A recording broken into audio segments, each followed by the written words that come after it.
Here I am, Half-Life World, with Jeff McKee from Slingshot. He's the product manager for wakefoiling at Slingshot. And today, we're going to talk about the rear wing. Can you mix? Can you match? On the 84, does it have to be the 48 or can it be the 42? And what happens?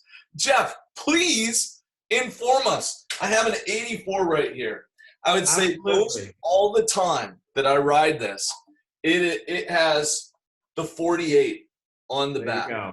And you've got it mounted correctly. So if you notice, the printed logos on each side are facing the same direction up towards the rider. So that's how you know which way to mount your wing. If you can see that Slingshot rear wing and whatever it says on the front one, Slingshot Infinity, there we go. If you can see those from up above the water, you're doing it right.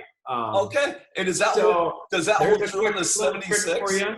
But basically, the 48, you've got mounted correctly. The 48 goes wingtips pointed down towards the bottom of the lake. The 48 sits on top of that fuse, and the tips curve up and point towards the surface. And basically, so the thing here, with the bigger stabilizer wing, you're going to get, obviously, a more stable ride. You're going to feel, in my opinion, the first time riding the 48 versus the 42, it's a little bit more kind of, secure. It's a little bit slower moving in rotation. So almost kind of a comparison of like a shortboard to a longboard in surfing, whereas, that bigger tail wing is going to be a little bit cruisier, but it's also going to be easier to catch waves, for example. It's going to have a little bit more lift, and you're going to get a little bit more reward with every pump. Okay.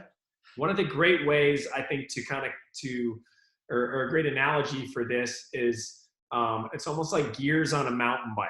So keeping all other things equal with your foil position, track mounting position, etc., and the same front wing. If you have the 42, which you've got there on the foil, in back, it's going to be a lighter, easier pump and a little bit more maneuverable from side to side.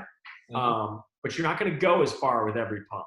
So then you remove that and put the 48 on the back, and you're going to find it's a little bit harder to push down, right? But when you do put that effort in, you go farther. So it's almost one of those things. Yeah, it's a low gear versus a high gear.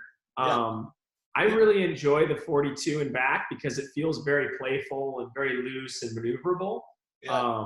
It just takes a little bit of a quicker kind of cadence when pumping to stay up above the water and to get where you're going. Yeah, and I think from a pump strategy or how you pump, the longer the fuse, the bigger the tail wing, the longer your cadence and smooth. The shorter the fuse, the smaller the back, the quicker you have to move to keep it up there. It's interesting that you said that about the logos being on the same. Because between the 76 and the 68, when people jump to the 84, most of the time they have this thing on wrong. They reach out to us and they're like, "Oh my God, what's wrong with this 84? Jack your tail wing, man." All right. I know.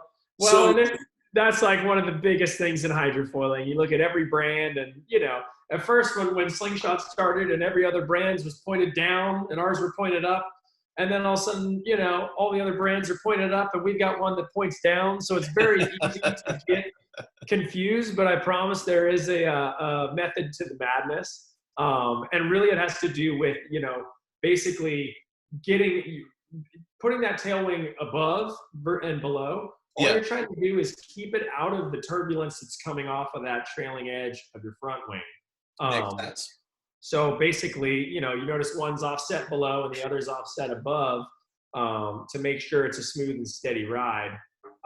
You can, Tim, this is another question that you've asked and a lot of people have asked, you can ride that tail wing, the 48, with any one of our front wings. As long as you mount it on the bottom side of that fuselage, you'll be perfect. Okay, so I was going to ask that. So this is on the 84, and the 84 it's both wingtips facing down. But if we put this 48 onto the 76 or the 68, do we want it oriented this way as well? Exactly. It would always be pointed down. Anytime that wing is used, it's on the bottom side of the fuselage, wingtips pointed down towards the bottom. Gotcha. And then just to repeat ourselves for absolute clarity, here on with the 42, regardless if I put this onto the 84 or for 76 or 68, 99, it's anywhere you always, want to go. it's always going to be mounted like this. Always facing up. Yeah. So, Okay. and like Infinity 99, for example, with that 42 rear stabilizer, that's what I've been running recently to do things like jumping off the dock and just having fun with, playing around pumping. And you really notice it at a slow speed to where, it's a more delicate, quicker pump with that smaller back wing.